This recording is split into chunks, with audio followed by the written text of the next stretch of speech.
So, in the aftermath of Starship Flight 9, this has been, let's say, a really unusual week. Loads of fun stuff from Starbase and SpaceX in general, and glorious magic like this. We have disappointment for iSpace. I'm finally diving into this idea coming much sooner than you may think, and, well, the elephant in the room too. Like I said, it's been an unusual week. Okay, Neil, we can see you coming down the ladder now. Hey, Marcus House with you here, and a week after Starship Flight 9 there is a lot to catch you up on. The mission may not have accomplished many of the goals that SpaceX wanted, but they certainly gathered a lot of data on it. Check this out, they've now shared several different angles of the hot staging, including something that I personally have been hoping for a long time. Yes, that is a hot staging view from inside the ship aft section. It was super awesome to see those three center gimbaling engines on the ship were not gimbaled out as stage separation was about to happen, but in that short period of time where the camera was overexposed, they were gimbaled outward and had also started up. After separation, they then gimbaled back in this super satisfying way, back to the middle where we could also see the booster engines starting up in the background. In fact, if you're looking super carefully, you can see that the three Raptors gimbal in unison to control the roll of the ship. Along with wanting to maximise the thrust, the ship really does need these Raptors during the ascent for roll control. For both pitch and yaw, they could, in theory, just vary the thrust of individual vacuum engines, especially in the future 6-vacuum Raptor version of Starship. Anyway, lots of beautiful hot staging video there from a number of angles. This was one of the biggest achievements for this mission, being able to simply precisely control that flip upward. Super appreciate that SpaceX shares all this stuff because they certainly don't have to. So after the flight, the refurbishment for Pad A kicked off right away, including these now expected set of welds that were cracked during the flight. None of that was a big issue as the welders had already patched a lot of those up just a few days later. All the same, it is a great reason why we're seeing the flame deflector design for Pad B designed the way it is. After all, SpaceX desperately needs to get the refurbishment time of the pad down between flights, or they'll never be launching daily as they hope to. Speaking of the new pad, everything here is being rapidly assembled now that the flight is out of the way. The lower half of one of its booster quick disconnect hoods was lifted up, but a few hours later that came off again, so it looked to be a fit test. A few hours later though, it was back up, but this time it was here to stay. It's quite a huge assembly, isn't it? It looks like they've built it a bit bigger than they need so that the team on the site can easily access all of the areas around the hood. That, of course, is supported by what looks to be a staircase for humans built inside the structure. Now that side towards the pad support gantry is still open, but we suspect that this will be closed off, uniting this lower hood part with the gantry as one huge structure.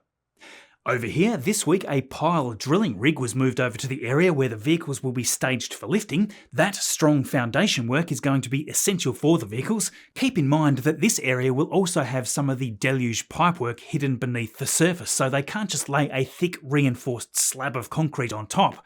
Higher up, the tower arms continue to go through various testing. After having gone through the recent structural testing with those water bags, the next big test was to do the high-speed catch testing. After being raised to the top of the tower and having deployed the landing rails, it started off with a slow full catch simulation. Soon enough, they had already moved into high-speed partial catch movements. They didn't seem to have any problems at all here because a few hours later, the arms had already done a full-speed test. That seemed to wrap it all up for the day because the catch rails were lowered afterward with the arms moved back to the base of the tower. The next day though, they were back at it again. This time they kicked off with some faster wiggle tests. Remember, they can't really use all the data that they gathered from Pad A because those arms are considerably longer. Anyway, it has been a big few weeks at the pad since the launch mount was lifted into place. Speaking of, the crane that helped with that job was being taken away. The last remaining parts were moved off, which leaves just the SpaceX-owned crane. That will, I'm sure, remain pretty busy lifting the rest of the parts for the new pad. We have loads of future Starship work as always. With a booster transport stand moved inside Mega Bay 1, SpaceX were able to lift a booster 16 onto that, which is of course the one set to fly in the next Flight Test 10 mission. It moved into the ring yard this week preparing to be transported, and off it was rolling first thing on Wednesday morning. Sean of course was out there as it moved its way to the launch site, and as always, big thank you to all of you being here subscribed and actually allowing us to follow this so closely. Now we were hoping to see a static fire out of this beast this week as it was lifted up into the launch mount. I think it's kind of crazy that just 1 week after the last flight, there was another booster preparing for fire. With the booster a quick disconnect attached, it was time to get into some testing. The arms were raised to the top of the tower on Wednesday evening, preparing for the next day of action. Sure enough, after a satisfying grid fin actuation test, propellant was soon flowing into the booster, quickly rising to the expected levels for a full 33 engine static fire. Strangely, they must have hit some sort of snag because not long after, the frost was dropping again. Before we knew it, the work platform was back under the mount and lifted into place. Whatever the issue was the day before, it can't have been much because they were back again for another attempt. The propellant was loaded back in, engine chill started up, but this time the detonation suppression system activated and here we go.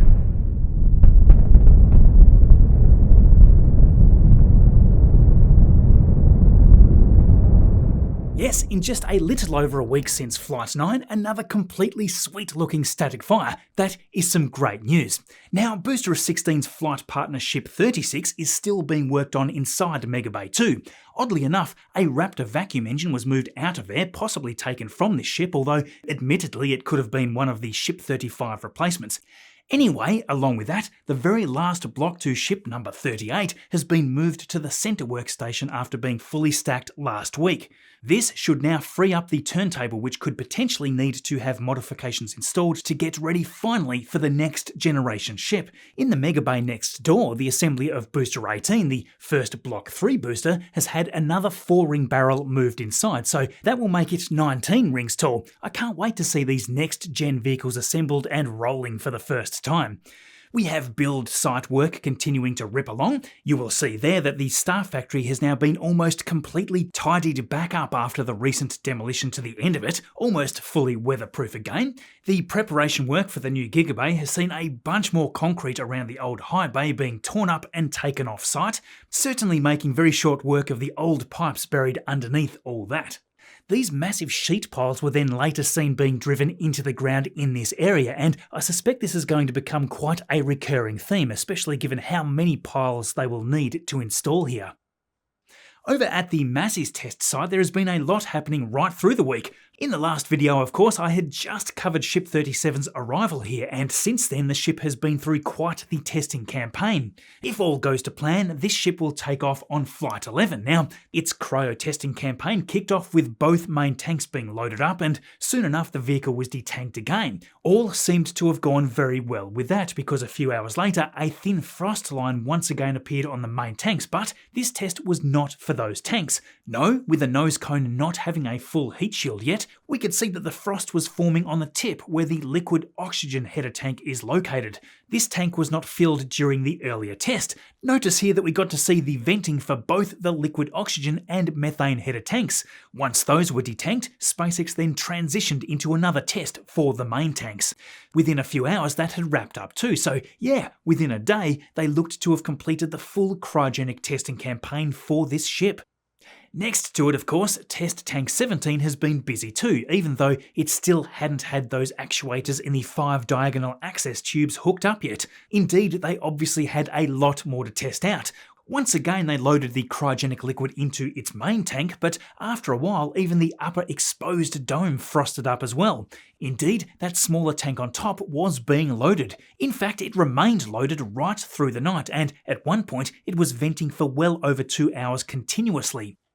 Once the daylight arrived, it was still frosted and it remained so all day. This was obviously a lengthy stress test, and while that was still ongoing, Ship 37 had already departed the area and headed back to the build site, so it's now there having been moved inside Mega Bay 2 as SpaceX continued to move it through the steps needed before Flight 11.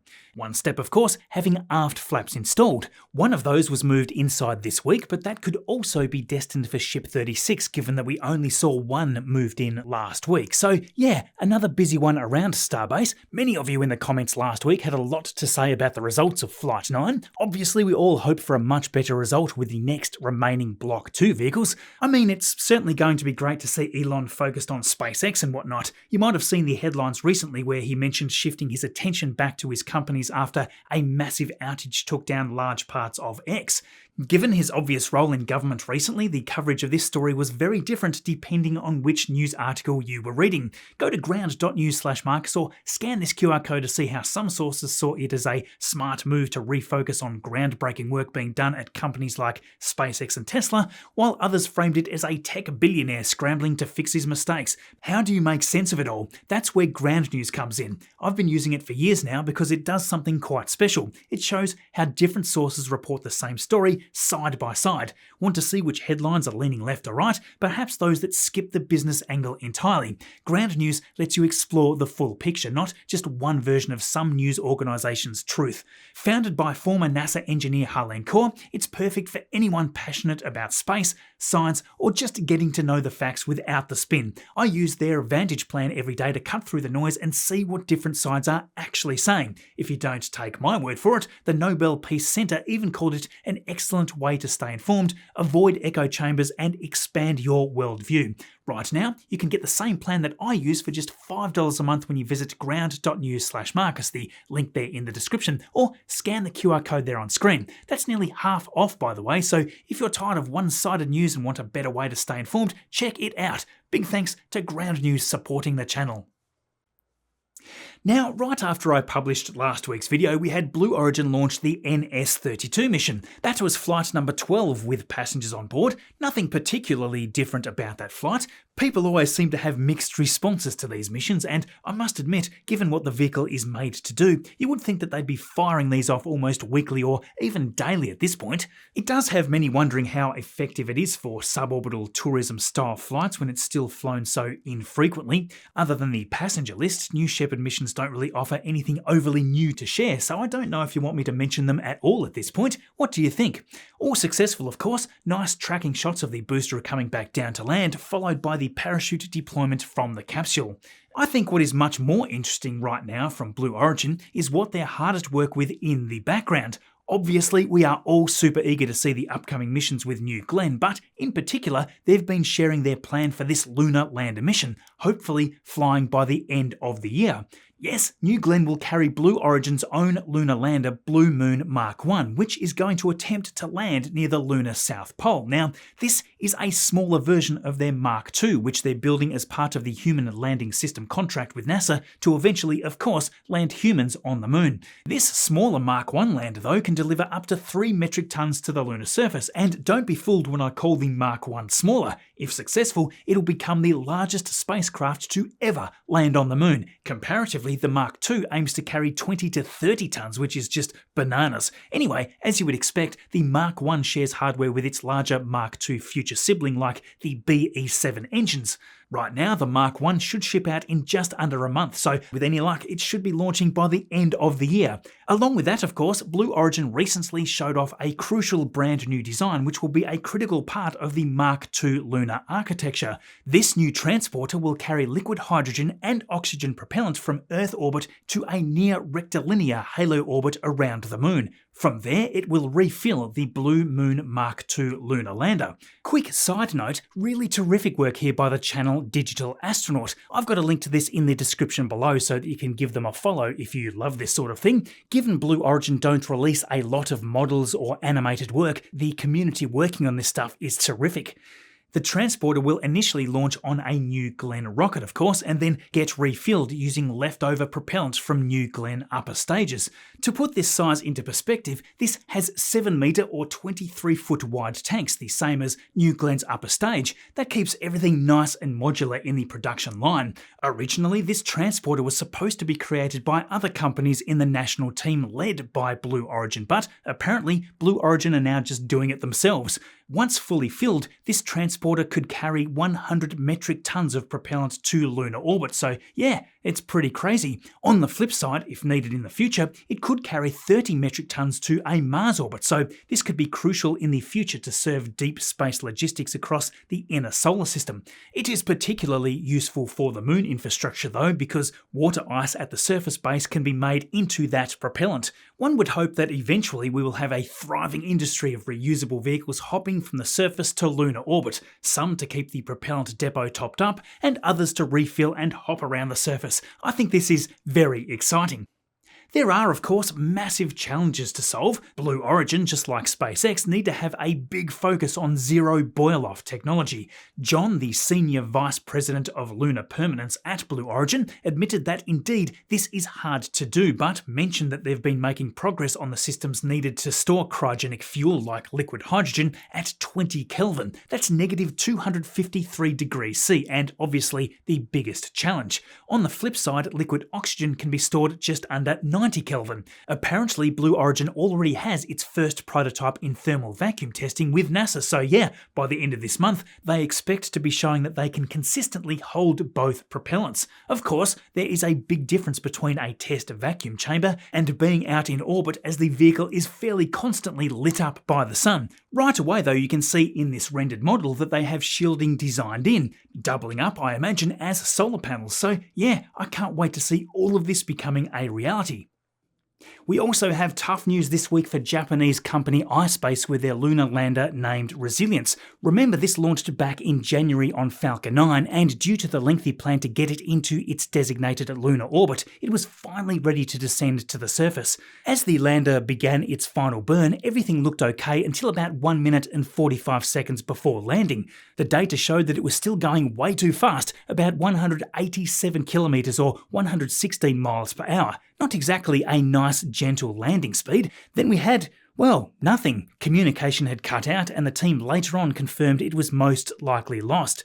Information is still being diagnosed, but it appears at this point at least that the lander's laser rangefinder didn't kick in quickly enough, so it just didn't realise how close it was to the ground. Yes, more laser issues, and without that data, it just couldn't slow down in time. It's a real shame because Resilience was carrying some neat stuff such as the tiny European rover called Tenacious. They did mention that the problem appeared to be different from their first lunar landing attempt, which was quite similar in design to Resilience. That crashed in April of 2023, but it seemed to have been software related.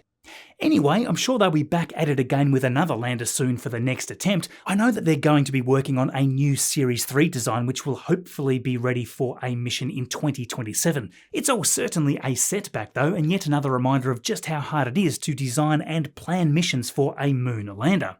Speaking of moon landers, Firefly shared all this wonderful high quality footage of the landing from 3 months ago, but with all these camera angles synced. I've got this video sped up here obviously, but all of these cameras picked up such beautiful detail. I don't know about you, but for me, this was just such an inspirational part of the story that has us exploring the lunar surface again. There was just something about it that felt like a huge morale boost for the entire commercial space sector, sort of proof that smaller private teams can now do what once took entire government agencies. Landing safely in unfamiliar terrain really showed off the impressive navigation and control of this, incredible especially for a first mission. Given the landing spot here was targeting Mare Crisium, this relatively underexplored lunar region has, I'm sure, given NASA loads of great data. I think many people thought that this was just a test flight, which of course it was, but Blue Ghost carried payloads for NASA as part of the Commercial Lunar Payload Services program, real experiments that are helping plan the human landing missions. One of the most profound things though, I think, is that the development of this lander only began in early 2021, so it is quite astounding watching this just 4 years later. Amazing. A whole string of Falcon 9 action as always. 3 Starlink flights this week with Group 1118 Saturday afternoon from Vandenberg, Group 1219 early Tuesday morning from the Cape, and then back to Vandenberg again on Wednesday afternoon with Group 1122. It's worth noting that not only was this the 15th anniversary of the first successful launch of the Falcon 9, but this mission marked the moment that SpaceX broke Launch 500 within the Falcon family. Downrange in order, we had Of Course I Still Love You catching booster of 1071 for its 25th touchdown, landing 21 there for booster of 1077 on Just Read the Instructions, and Of Course I Still Love You was back out a second time for the week as the landing platform for booster of 1063, landing number 26 there. Of course, just hours ago, then there was the Sirius SXM-10 mission to shoot up Maxar's next digital audio radio satellite. A lengthy second stage burn there kicked off around the 26-minute mark, and that stretches the orbit right out to place it into the geosynchronous transfer orbit. A little over 60 seconds there for that burn, and a few minutes later deployment. Given that we normally miss the deployments of Starlink missions these days, it's always nice to see these. This is a shot of that satellite before being loaded in with the humans for scale. It's pretty massive. Along with all that, Rocket Lab had another smooth Electron flight with the full Stream Ahead mission early in the week. They have really been picking up the pace lately, launching roughly every other week, so steadily increasing that frequency. A nice daylight view there heading through the launch with New Zealand in the view behind. Beautiful shot of stage separation about 2.5 minutes in, all followed by fairing separation revealing the payload inside. This was Black Sky's second Gen 3 satellite, which was then deployed into a 470km orbit by Electron's kick stage. So finally the elephant in the room. We had thought a few weeks back that Jared Isaacman's position as the NASA administrator would be all but certain. Almost a week ago now, that idea was ripped away, and I've got to say, that was so very disappointing. It all seems like old news at this point, I guess, but it has absolutely left everybody that I can think of in the space community feeling pretty saddened. As you know, I typically don't go into political stuff on the channel, but with the years ahead with NASA's budget cuts that we feared would come, Jared seemed to somehow be the light that could at least help spend the budget wisely. Now, of course, his nomination was taken off the table just days away from the US Senate vote for that position. So yeah, after hearing that news, Jared posted this out with all the grace that you would expect from a true leader. I just think it's a real bummer. Anyway, I guess all we can hope for is the best, but with the constant news of NASA projects that we were looking forward to being potentially removed, the news has not been quite so fun. On the plus side, of course, that does free Jared up to focus on Polaris and other exciting projects. So yeah, not being able to witness scenes like this for a full presidential term would have been one downside to the NASA administrator role. So hey, glass half full, right? Yeah, positive thinking and all that, you know me, but then the end of the week happened. Not just Trump and Elon disagreements, but the two of them dialed it up almost instantly to apocalyptic level. Suddenly we're seeing all SpaceX government contracts looking to be pulled, Musk replying saying SpaceX will decommission its Dragon spacecraft immediately, then a few hours later, after some more thinking time, said, okay, we won't decommission Dragon. Honestly, reality could totally flip tomorrow. I have got no idea what the heck is going on. What does this mean for the Artemis missions? Is Starship's part of the plan going to completely disappear? What about the International Space Station contracts? Not only does SpaceX fly most of the astronauts up there these days, they were also supposed to deorbit it in a few years. Everything is just up in the air. We could probably make an entire video out of the potential fallout, but why? It'll probably all change hours from now. It's a bizarre time, that's for sure. Anyway, as always, big thank you to everybody here subscribed and for the many wonderful members there helping to support what we do. If you missed the wild ride last week, wow, do you have a lot to catch up on in this video right here. And if you have a little more time, check out these recent deep dive videos. Thanks for watching all this way through. As always, I will see you all in the next video.